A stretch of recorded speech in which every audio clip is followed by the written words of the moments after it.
Hi, my name is Creed, and today I'm diving into my content wishlist for the finals. We're talking maps, weapons, abilities, gadgets, and more. Basically, all the stuff I'd love to see added to the game over the next few seasons, complete with some full-on fan-made concepts I came up with. While I was writing this video, Ronin dropped a similar video, though his take focused more on the grown-up stuff like ranked mode changes, meta shifts, matchmaking tweaks, you know, the kind of stuff for the big boys. I highly recommend checking it out as he makes some excellent points, but only watch it once you finish this one. I need to watch time.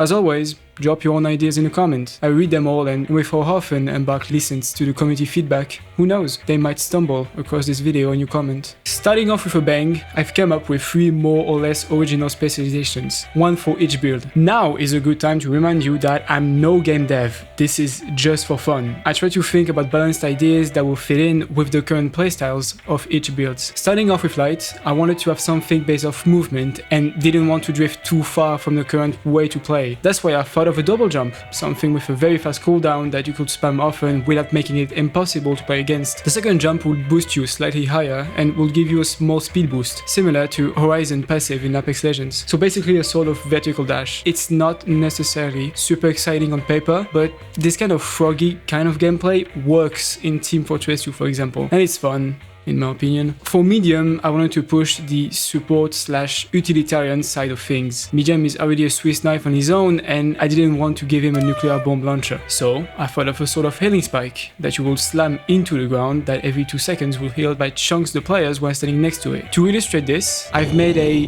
questionable animation. Okay, so imagine, you just inserted the cash box in a station, but your light rushed alone and ran back to you with the enemy team coming with. By placing the healing spike, you will not only yield your light, but also create a safe place for holding the cash out. I tried and nerfed it by giving it a very long cooldown and the disability to be picked up. And while yes, this will be very annoying to play against, I do have a gadget that will counter this coming later in the video. Okay, so I did struggle quite a bit for heavy, as all my ideas seemed under or overpowered, but ended up coming up with a rocket boot specialization. So basically, by pressing your specialization button, it will lunge you forward quite fast, solving the mobility issue with heavy. Its main gimmick is that if you were to land on someone's head, it would deal a lot of damage, almost enough to one-shot a light. And because charge and slam exist, I didn't want to give it structure damage and gave it a slower cooldown. And yes, this is pretty much the thermal thruster from TF2. This should be the last time I steal an idea for this game.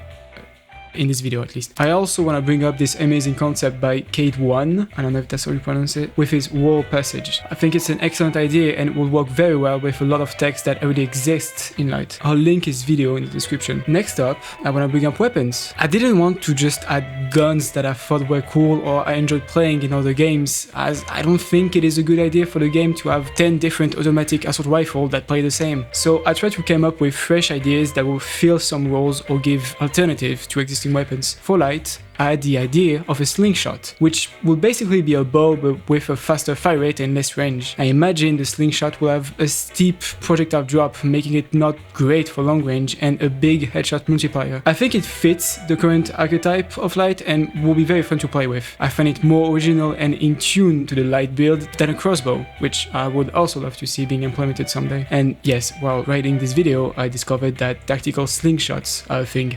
God bless America.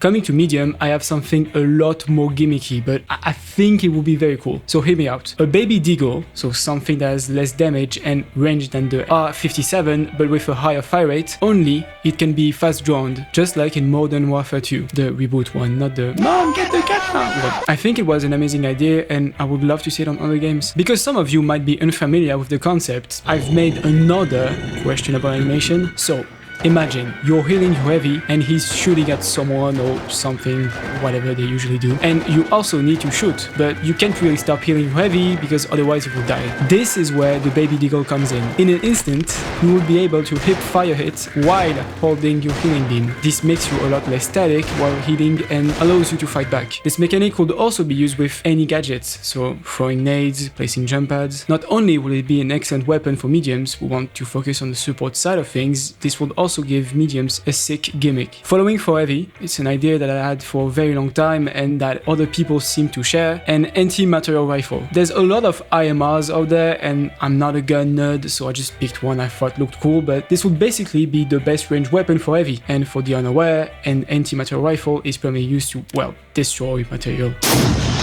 So this will deal as much structure damage as the sledgehammer. With insanely high damage and range, but very slow handling and reloading speed, I think this will bring a new aspect to heavy while maintaining the heavy weapon aesthetic. Also, it would just look so fucking cool. As I did for the Specializations, I wanted to expand on the current rules of each build, while bringing something exciting when brainstorming for gadgets. And I'll start with my personal favorite concept I made. For light, I wanted something flashy that adds cool points and rewards skilled players. And for this one, we'll go straight to the bad animation segment. You're in a duel against a heavy, and oh no, he placed a barricade. Wow, this is unplayable. Heavy really needs to be nerfed again. This is where the energy Tomahawk comes in. Once thrown, it instantly destroys anything protective, so gum shields, goo walls, mesh shields, and barricades.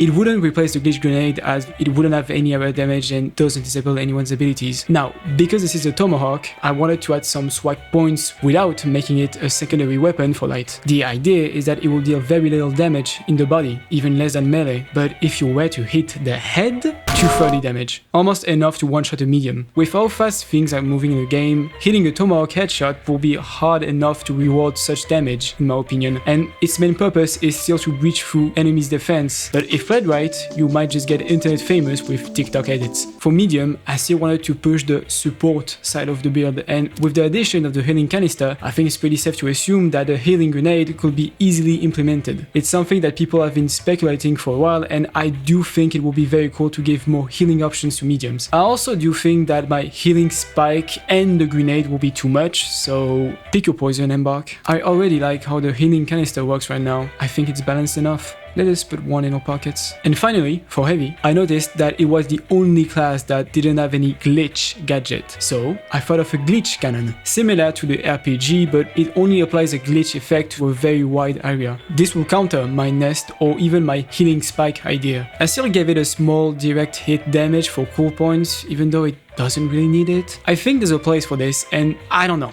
the sound it will make in my head will be pretty crazy.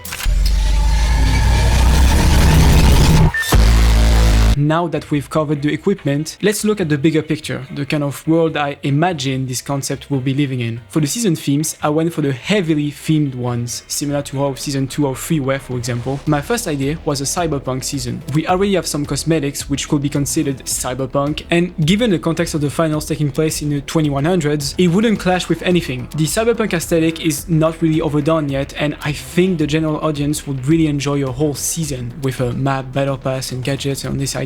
This will be the occasion to add something like Saint-Michel. Also, if they can bring Panam into the game, I'm all up for it, man. The second theme, which I think would be sick, is an Egyptian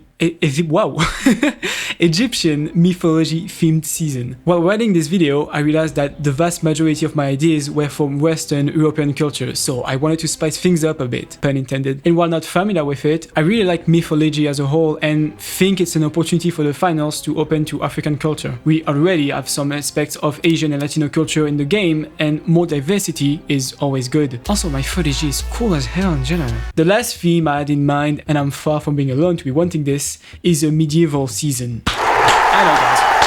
I know. I brought it up. Now, it's something that the community have been asking for a while, and I'm backing that. There's no aesthetic clash in the game. The video game is a video game, you know? I mean, we have aliens and ninja in the same game lobby. I don't think a knight will be an issue. The medieval era is incredibly rich culturally, and while we're getting closer and closer to getting back to monarchy nowadays, I do really enjoy this era, aesthetically. It could also very easily be bridged for fantasy stuff, you know, dragons, spells, witches, and all that, which I'm very fond of. Quick side note, but I would also lose my mind on a Halloween-themed season, but I don't think it's something that can realistically happen. I'm unbiased because of how much I love Scream Fortress, and I always accept every game to deliver a similar experience. But what would be seasonal themes without their maps? Following the themes I mentioned before, a Cyberpunk Timesquare map will be absolutely incredible. I want to shout out one of my comments for this Timesquare idea, as I don't know why I haven't thought of it before, but with the sponsor and consumerism aesthetic of the finals, this will be brilliant. Neons everywhere, advertisement for the sponsor, sponsors and holograms. This could also work with the Piccadilly Circus or Shibuya Crossing. I just find Times Square being the best example here. But yeah, even without the cyberpunk aesthetic, I'd love to see a map there. For the Egyptian season, I obviously thought of Cairo, whatever you pronounce it, I'm sorry, and the Great Pyramid of Giza. Not only is it considered one of the wonders of the world, grappling into one of the most important architectural monuments of all time is very funny to me. Also, this will be the occasion to add some new world events like a sandstorm or a mummy invasion. I don't know. I wish they kept hiding them. And finally, if there was a medieval season, I wanted to look up what medieval cities they could be basing their map off. And guess what? There's a couple of really cool medieval city in the beautiful country of France. Remember who you are! Sorry about that. The coolest one by far is the Mont Saint-Michel. It looks really cinematic and I think it would be insane to have a map based off this, although I'm a bit scared of a verticality similar to Kyoto, so I looked up for something wider and landed on Carcasonne, which is known for being in an outstanding shape for a 1,000-year-old medieval city. And this one I've been to in real life as a kid and remember losing my mind over it. And I'm sure there are a bunch of other medieval cities out there. I just thought of these two as good examples. Okay, so before ending this video, I'm going to quickfire a couple of ideas I still wanted to mention but didn't think deserved the whole segment. Pets, the way they are right now, is a missed opportunity. When choosing them, they make some unique noises for you to never hear it again. I wish they would react to your interactions in game. So when you insert a cash box, when the halftime hits, when you do a kill, there's already a bunch of sound files and they seem to be underused. Flare gun. I saw this concept, now I want it in game. I don't know what it will do, I just think it looks cool. And as I mentioned in my Season 6 review, I think the current weapon grind system is simply not working. A renewed grind system or weapon mastery will be sick and will add a grind that isn't seasonal for once. That sums pretty much everything I could come up with for now. Let me know in the comments which idea you'd most like to see added to the game. I'm sure some of these ideas have already been thrown around before. I'm not pretending that they're all groundbreaking or super original. Honestly, most of them are heavily inspired by other games I enjoy. The community constantly shares amazing ideas on Discord, Reddit and YouTube. Every now and then I come across some of the coolest stuff out there, so if you're into fun concepts, I highly recommend checking those spaces out. And of course, feel free to drop your own wish list for upcoming seasons. I read every comment and reply as often as I can. I also like to use the end of these videos to give a quick channel update, so first off, thank you for the support on the World Tour video. It's my first to hit 10k views and it feels incredibly rewarding to see all that hard work appreciated so quickly. As usual, the finals video will be out in 2 weeks, but before that, expect part 2 of my Ark Raiders series to drop next week. If you haven't seen the first part yet, shameless plug incoming, this is my first attempt at something a bit different from these essay style videos, leaning more into commentary. Anyways, that's it for me today. Thank you guys for watching and I'll catch you in the next one.